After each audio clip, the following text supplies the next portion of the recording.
Hello friend, welcome to knowledge hub. आज मैं आप लोगों को हिंदी लिटरेचर सब्जेक्ट के बारे में बताने वाला हूँ। सबसे पहले हम लोग इसके सिलेबस के बारे में जानेंगे।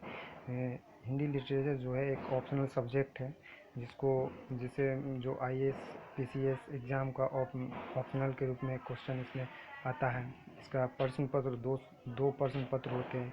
इसमें पहले प्रश्न पत्र में क्या सब पूछा जाता है, दूसरे प्रश्न में क्या सब पूछा, आज मैं उसी के बारे में चर्चा करने वाला हूँ। तो आइए जानते हैं प्रश्न पत्र 1 में क्या सब पूछा जाता है। तो सबसे पहले भाग 1 में हिंदी भाषा तथा नागरी लिपि का इतिहास। हिंदी भाषा में जो नागरी लिपि है वो उसका क्या इतिहास रहा है ना, उसके बारे में आपको पूछा जाएगा। उसके बाद पाली, प्राकृत एवं अपभ्रंश तथा पुरानी हिंदी का संक्षिप्त परिचय है ना। ये सब हिंदी जो किस तरह से विकसित हुआ, सबसे पहले संस्कृत था, उसके बाद पाली आया, प्राकृत आया, अपभ्रंश आया, पुरानी हिंदी आया। इस सब के बारे में संक्षिप्त परिचय, मतलब इस किस प्रकार से ये मतलब कि समय के साथ कैसे बदलते गए, कैसे विकास हुआ, इस सब के बारे में आपको बताया जाएगा। मध्यकाल में ब्रज तथा अवधि का काव्य भाषा के रूप में विकास, मतलब मध्यकाल में ब्रज तथा अवधि भाषा जो थी उसको काव्य भाषा में किस प्रकार वो विकास हुआ है ना, उसी के बारे में। खड़ी बोली साहित्यिक भाषा के रूप में विकास, खड़ी बोली जो थी उसका साहित्यिक भाषा में किस रूप में विकास हुआ। राजभाषा, संपर्क भाषा, राष्ट्रभाषा एवं मानक भाषा के रूप में हिंदी। उसके बाद 5वें नंबर पर वैज्ञानिक और तकनीकी क्षेत्र में हिंदी भाषा की क्या स्थिति रही है ना। उसके बाद हिंदी भाषा का क्षेत्र और अवधि, ब्रज, खड़ी बोली, भोजपुरी, बुंदेली का क्षेत्र एवं भाषिक विशेषता। देखिए फ्रेंड्स, मैं ये सिलेबस है इसलिए मैं आपको डायरेक्ट सिलेबस वाइज पढ़ा के बता दे रहा हूँ। इसके बाद जब टॉपिक्स वाइज जब चर्चा करेंगे उसके बाद विस्तार से पढ़ा जाएगा। इसलिए तो क्या सिलेबस है इसका, बस सिलेबस पहले हम लोग जान लेते हैं। इसका कंप्लीट सिलेबस है ये, मतलब प्रश्न पत्र 1 और प्रश्न पत्र 2 में क्या सब पूछा जाएगा, किस प्रकार के प्रश्न आते हैं, किस चीज़ से आते हैं, तो उसी के बारे में है ना। तो आइए जानते हैं। 7वें नंबर पर मानक हिंदी का व्याकरणिक स्वरूप। उसके बाद 8वें नंबर पर नागरी लिपि का उद्भव और विकास। देवनागरी लिपि का वैज्ञानिकता, ये देवनागरी लिपि से बहुत हर बार क्वेश्चन आता है कि इसके बारे में कैसे क्या है इसमें ना समाधान समस्या है देवनागरी लिपि से क्या के लिए। अभी हम लोगों का लिपि देवनागरी लिपि है ना, इसीलिए अभी जो हम लोग लिखते हैं वो देवनागरी लिपि ही कहलाती है इसलिए।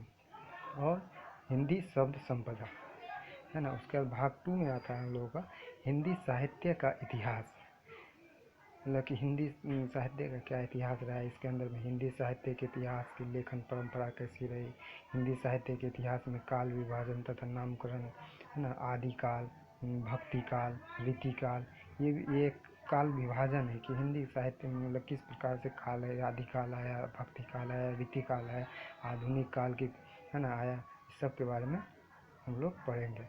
आधुनिक काल पुनर्जागरण और भारतेंदु युग, द्विवेदी युग, छायावाद, प्रगतिवाद, नई कविता एवं परवर्ती काव्य धारा है हिंदी। उसके बाद उपन्यास के बारे में, उपन्यास कौन कौन सा है ना, हिंदी उपन्यास, हिंदी कहानी, हिंदी नाटक एवं रंगमंच, उद्भव और विकास एवं इनकी अधुनातन प्रवृत्तियाँ है ना। उसके बाद हिंदी निबंध तथा अन्य गद्य विधाएँ, जीवनी, आत्मकथा, एका चित्र, संस्मरण, यात्रा वृत्तांत है ना। उसके बाद हिंदी आलोचना का प्रारंभ और विकास, मतलब कि कुछ आलोचना भी हुए, कैसे क्या प्रारंभ है ना। इसके प्रमुख आलोचक रहे जैसे रामचंद्र शुक्ल, इन सब के बारे में भी हम लोग जानेंगे। नंद दुलारे, वाजपेयी, हजारी प्रसाद द्विवेदी, नागेंद्र, रामविलास शर्मा, नामवर सिंह, श्याम स्वरूप चतुर्वेदी, सबके बारे में जानेंगे। चलिए अब द्वितीय प्रश्न पत्र के बारे में जानते हैं। द्वितीय प्रश्न पत्र के भाग 1 में इस प्रश्न पत्र में निर्धारित रचनाओं में से व्याख्या एवं उन पर आलोचनात्मक प्रश्न पूछे जाएंगे है ना। कबीर ग्रंथावली संपादक श्याम सुंदर दास का सखी संख्या 1 से 100 तक पूछेंगे। इसमें देखिए कबीर ग्रंथावली है जिसके संपादक श्याम सुंदर दास है, उसके सांसद राशि जिसके सखी संख्या 1 से 100 तक है ना, उसके बाद नहीं पूछा जाए, इतना पूछा 1 से 100 तक पूछा जाएगा। उसके बाद सूरदास के परमगीर सार हैं जिसके संपादक रामचंद्र है ना, उसके पद संख्या 51 से 100 तक पूछा जाएगा। एक तुलसीदास का रामचरितमानस है जिसमें रामचरितमानस उत्तरकांड है जिसके अंदर में उसके दोहा संख्या 75 से अंत तक का दोहा से क्वेश्चन आएंगे है ना। जायसी का पद्मावत है जिसके संपादक रामचंद्र शुक्ल है ना। सिंगलदीप खंड और नागमती वियोग खंड वही पद्मावत में है, सिंगलदीप खंड और नागमती वियोग खंड है ना, उसी में से क्वेश्चन आएगी है ना। बिहार संग्रह प्रारंभ से 100 तक, बिहार संग्रह से प्रारंभ से 100 तक, हिंदी परिषद प्रकाशन इलाहाबाद। देखिए फ्रेंड्स, हिंदी लिटरेचर का बहुत सारा इसका सिलेबस जो है वो बहुत कन्फ्यूजन बहुत सारे स्टूडेंट में रहता है। उसका बहुत सारा बुक को कलेक्ट करना पड़ता है। ये सारे बुक का जो जैसे पूछा जाएगा जिस प्रकार सिलेबस सारे सिलेबस को यहाँ पर लिखा गया है ना, और सारा सिलेबस आपको कवर हो जाएगा इसमें 1 बाय 1। आज तो मैं सिलेबस के बारे में बता दे रहा हूँ, उसका नेक्स्ट वीडियो आएगा, आपको 1 बाय 1 सारे सिलेबस के बारे में पढ़ाया जाएगा। जयशंकर प्रसाद का कुमायनी जिसके अंदर में श्रद्धा और टूडा सर्व, सुमित्रानंद पंथन का नौका विहार, परिवर्तन निडाला, राम की शक्ति पूजा, आज्ञे असाध्य वीणा, मुक्ति बोध का अंधेरे में, नागार्जुन बादल को घिरते देखा, अकाल के बाद ये पूछा जाएगा। उसका भाग 2 में प्रश्न पत्र 2 के भाग 2 का सिलेबस है जिसमें नाटक है, निबंध है, उपन्यास है। नाटक में भारतेंदु हरिश्चंद्र का अंधेर नगरी है ना, जो आप पढ़े होंगे बचपन में है ना।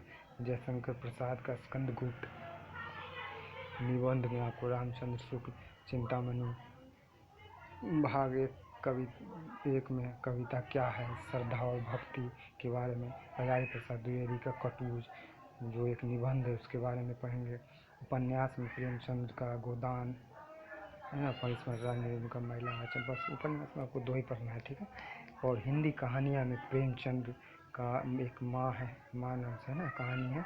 जयशंकर प्रसाद का आकाशदीप है, अज्ञेय का रोज है, राजेंद्र यादव का जहाँ लक्ष्मी कैद है, उषा प्रियंवदा का है वापसी, ठीक है। बस इतना ही हम लोगों का सिलेबस है। तो फ्रेंड कैसा लगा ये मेरा वीडियो, तो आप लाइक और शेयर ज़रूर कीजिएगा और सब्सक्राइब ज़रूर कीजिएगा फ्रेंड्स। तो इसी तरह आपको अच्छे वीडियो आपको आते रहेंगे और बेल आइकन को दबाना मत भूलिएगा। थैंक यू, धन्यवाद।